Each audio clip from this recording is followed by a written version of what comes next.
আজকে ছিল আমাদের বীরনগর টু কৃষ্ণনগরের একটা বিখ্যাততম দিন। আজকে টোটো অবরোধ ছিল। যাই হোক, আজকে ছিল 24শে নভেম্বর। তো আমি বেরিয়ে গেছিলাম আমার কাজে। টোটো কিন্তু কোনোটাই চলছিল না। আমি অটো ধরে চলে গেছিলাম ফুলিয়া মোড়ে। ওখান থেকেই যার বাড়িতে কাজ ছিল আমার, সেই দিদি, সেই বোনটা আমাকে একটা টোটো পাঠিয়েছিল। তার টোটোতে করেই আমি অবশেষে ওদের বাড়িতে পৌঁছে গেছিলাম। যাই হোক, অনেক অনেক ধন্যবাদ তাকে, মানে যাদের বাড়িতে কাজ করতে গেছিলাম তারা যথেষ্ট ভালো ছিল বলে আমাকে টোটোটা পাঠানোতে আমি অনেক তাড়াতাড়ি ওদের বাড়িতে পৌঁছতে পেরেছিলাম। দেখো যে এসে গেছি আমি ওদের বাড়িতে। এসে আমি বসে আছি যে কখন ব্রাইড আসবে আর আমি পুরোটা শুরু করব। বলতে না বলতে ওরা লাঞ্চ নিয়ে রেডি। যাই হোক, ব্যাগটা আমি মোটামুটি শেষ করেই ফেলেছিলাম।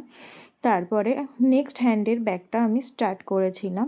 দেখো, এই যে সবাই অবশ্যই দেখে জানিও কেমন হচ্ছিলো ব্যাক হ্যান্ডের ডিজাইনটা। ও যেরকম চেয়েছিল, একটু জাবদার ওপর কাজ চেয়েছিল, লোটাসের ওপর কাজ চেয়েছিল, সেরকমই আমি পুরো কাজটা করেছি। তো অবশ্যই দেখে জানিও কেমন হয়েছে। আর জানুয়ারি মাস থেকে আমার নেক্সট ব্যাচ স্টার্ট হচ্ছে। তোমরা যারা যারা চাইছো অ্যাডমিশন নেবে ঝটপট কন্ট্যাক্ট করে নাও, সিট কিন্তু খুব লিমিটেড।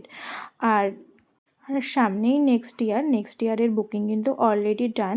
কিছু কিছু স্লট বাকি আছে, খালি আছে, সেগুলো বুক করতে অবশ্যই ঝটপট কন্ট্যাক্ট করো। আর তারপর দেখো, ফ্রন্টটাও আমি করে দিলাম। ফ্রন্টটাও পুরো একদম ফ্লোরারের ওপরই ছিল, লোটাস দিয়ে ওদের দুজনার নাম দিয়ে।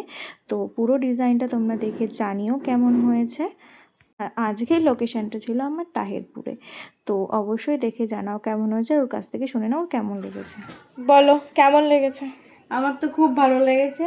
তো এই অনেকক্ষণ ধৈর্য ধরে দিদি করিয়েছে মেহেন্দিটা। আচ্ছা, এই যে তুমি যেরকম ডিজাইন দেখিয়েছিলে সেরকম হয়েছে তো? হ্যাঁ, একদম খুব সুন্দর করে দিয়েছো। ঠিক আছে, তুমিও এতক্ষণ বসে থেকেছো, অনেক অনেক থ্যাংক ইউ। তো ঠিক আছে, আজকে আমার মেহেন্দিটা যদি ভালো লাগে তো এই দিদির সাথে কন্ট্যাক্ট করতে পারো, খুব সুন্দর করিয়ে দিয়েছে মেহেন্দিটা। ঘুরিয়েছে। ঠিক আছে, থ্যাংক ইউ।